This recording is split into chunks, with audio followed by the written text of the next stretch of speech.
এ রাজ্যে যেখানে বলা হচ্ছে নিরাপত্তাহীনতায় ভুগছেন জুনিয়র চিকিৎসকরা, নার্সরা, স্বাস্থ্যকর্মীরা, তাদের নিরাপত্তার জন্য কোন ব্যবস্থা করা হয়েছে রাজ্য সরকারের তরফ থেকে? প্রত্যেক দিন আমরা শুনানির সময় সুপ্রিম কোর্টের কপিল সিব্বলকে বলতে শুনি আর কয়েকটা দিন তারপরেই সমস্ত ইমপ্লিমেন্টেশন হয়ে যাবে, সমস্তটা বাস্তবায়ন হয়ে যাবে, নিরাপত্তার ছবি একেবারে খোলনলচে বদলে যাবে।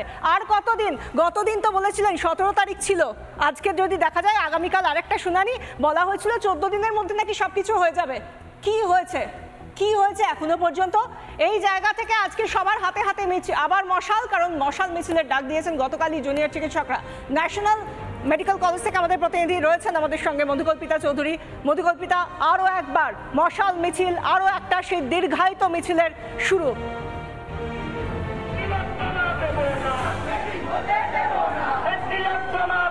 একেবারে এবং এই মশাল মিছিল এই মুহূর্তে কলকাতার রাজপথ দিয়ে যাচ্ছে।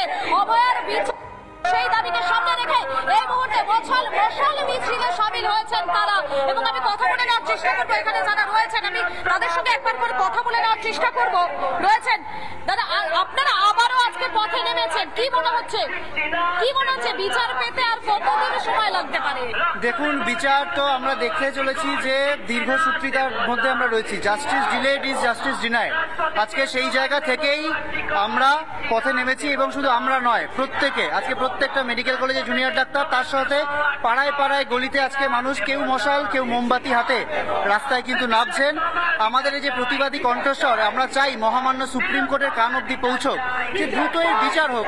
এই যে বিলম্ব, এই যে অভয়ের ন্যায় বিচার পেতে যে দেরি হচ্ছে, এটা কিন্তু আমরা কেউ ভালোভাবে মেনে নিতে পারছি না। দেখুন, রাজ্য প্রশাসনের পক্ষ থেকে তো আমরা দেখতে পাচ্ছি যে আশ্বাস দেওয়া হয়েছিল তার কিছুই পূর্ণ হচ্ছে না। আমরা দেখেছিলাম সেফটি সিকিউরিটি নিয়ে যা বলা হয়েছিল কিচ্ছু করা হয়নি, রোগী পরিষেবার উন্নতি করার জন্য যা বলা হয়েছিল কিচ্ছু করা হয়নি, ভয়ের রাজনীতি, থ্রেট কালচার নিয়ে যা বলা হয়েছিল তাও কিচ্ছু করা হয়নি।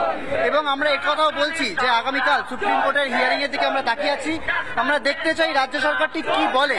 যদি আমরা সদুত্তর না পাই, আমরা কিন্তু কালকে বিকেল থেকে পূর্ণ কর্মবিরতিতে আবার যেতে বাধ্য হব। এবং মধুকল্পিতা, তোমার সঙ্গে আমরা দেবাশিস হালদার জুনিয়র চিকিৎসক, তার বক্তব্য শুনলাম।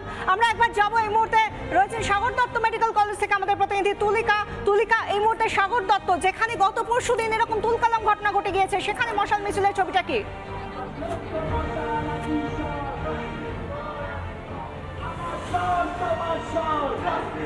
দেখো, এই মুহূর্তে কিন্তু যারা সাগর দত্ত মেডিকেল কলেজে যারা চিকিৎসকরা রয়েছে, তারা কিন্তু এই মুহূর্তে একেবারে হাসপাতাল থেকে তাদের যে মিছিল, মশাল মিছিল, সেই মশাল মিছিল এই মুহূর্তে শুরু করেছে।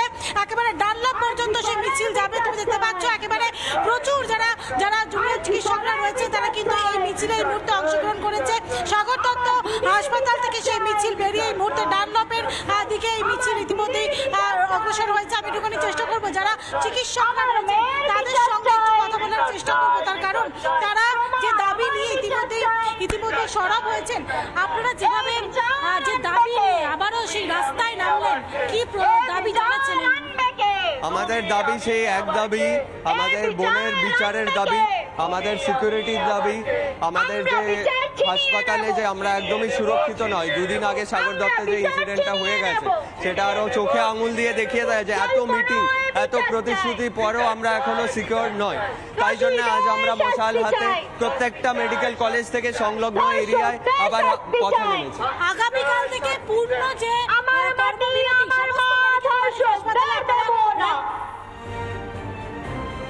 সেই ছবি আমরা একটার পর একটা তুলে ধরছি, এবং যে দাবি, একদিকে নিরাপত্তা, একদিকে বিচার, অন্যদিকে থ্রেট কালচারের অবসান, এই দাবিগুলোকে সামনে রেখেই মশাল মিছিল হচ্ছে।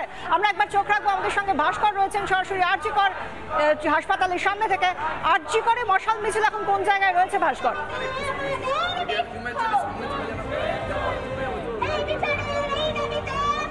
একদমই বিষয়টা দেখো, এই মুহূর্তে আরজিকর মেডিকেল কলেজ এবং হাসপাতাল থেকে মশাল মিছিল শুরু হয়েছে। যারা চিকিৎসক তারা হাতে মশাল নিয়ে অভয়ার ধর্ষণ ও খুনের ন্যায় বিচারের দাবি জানাচ্ছেন শ্যামবাজার পাঁচমাথার অবধি। কিন্তু এই যে মশাল মিছিল যাবে, তোমাকে একটু শোনানোর চেষ্টা করবো স্লোগানগুলো।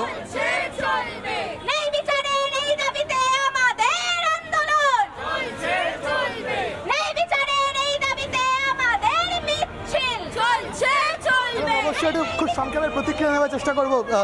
দেখতে পাচ্ছি ডক্টর শ্রেয়া রয়েছে। ডক্টর শ্রেয়া, অনেকগুলো দিন পেরিয়ে গিয়েছে, ন্যায় বিচার এখনো অবধি অধরা, মশাল হাতে রাস্তায় নামতে হচ্ছে। সেখানেই সাগর দত্তে আবারও নিগ্রহের ঘটনা সামনে এসেছে। কেন মানে নিরাপত্তাটা আর কবে হবে, অভয়া ন্যায় বিচারটা কবে পাবে?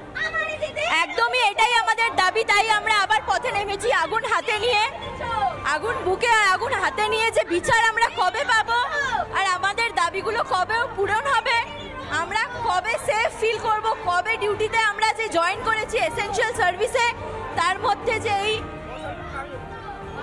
সে একটা কথা বলো, সরকারি মেডিকেল কলেজ এবং হাসপাতালগুলোতে নিজেরা এখনো পুরোপুরি নিরাপদ মনে করতে পারছো নিজেদের? একদমই না, কেউই নিজেকে নিরাপদ মনে করতে পারছে না, কেউ সেফ ফিল করছে না এবং আমরা এই ভয়তেই ডিউটি করছি যে আমাদের অনেকেই হাঁটছেন কিন্তু সেই সঙ্গে তারা বলছেন অনেক আগুন রয়েছে নিজেদের ভেতরে এবং সেই আগুনটাই আজ মশালের আকারে উঠে এসেছে। ধন্যবাদ ভাস্কর, তুলিকা এবং আমাদের সঙ্গে আমাদের অপর প্রতিনিধি মধুকল্পিতাও ছিলেন। আমরা এই ছবিগুলো দেখতে দেখতেই আজকের রাতের যে আজকের স্পিরিট, সেই স্পিরিটের দিকে নজর রাখছি এবং সেই সঙ্গে দাবিগুলো কিন্তু একই আছে। আর সেই যে তিমির বা যে আধার ছিল স্বাস্থ্য পরিষেবা এবং স্বাস্থ্যে যারা হাসপাতালে কাজ করছেন সেই জুনিয়র চিকিৎসকরা যারা বলছেন তাদের নিরাপত্তা নেই, সেই নিরাপত্তাহীনতায় তারা আজও রয়েছেন। সেই জায়গায় নিরাপত্তাহীনতায় যারা রয়েছেন তারা কবে নিরাপত্তা পাবেন অভয়া, কবে বিচার পাবে?